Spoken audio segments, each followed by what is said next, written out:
Kapag Chinese New Year, hindi mawawala ang fish dahil ito ay simbolo ng kasaganaan, abundance or prosperity. For today's video, isi-share ko sa inyo ang isang version ng paborito kong steamed fish recipe.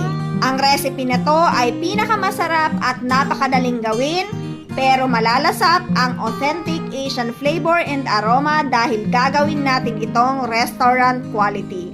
So tara, gawin na natin and let's celebrate Chinese New Year with good life. Gagamitin natin ang isdang paborito ko, ang pompano, half kilos ito mga mamis. Irab ng cooking wine magkabilaan, pati ang loob ng isda lagyan.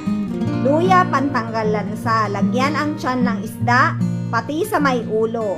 Irab din ng cooking oil ang isda magkabilaan. Sa steamer, maglagay din ng luya, saka ilagay ang isdang na-prepare natin kanina. I-steam ng 10 to 15 minutes.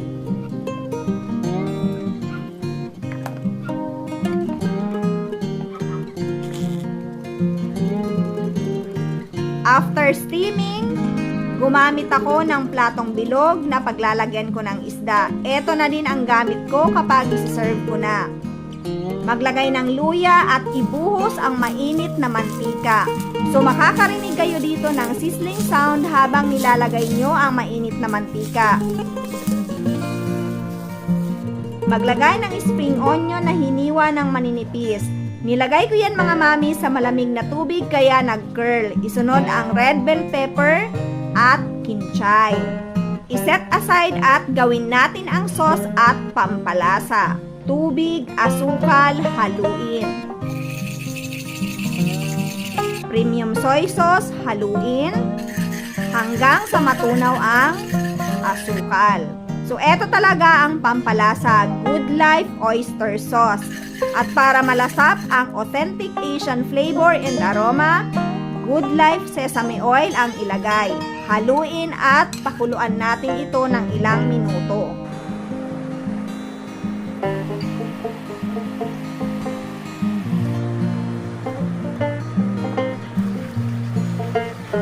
At mga mamis, eto na ang sauce na nagawa natin.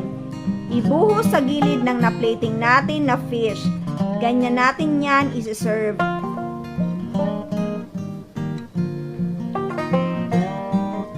At kapag ready to eat na, ilagay ang sauce sa ibabaw. So ayan, meron na tayong simple pero napakasarap na fish recipe na siguradong magugustuhan ng inyong pamilya, kaya i-try nyo na! Have a prosperous, good life everyone! Enjoy!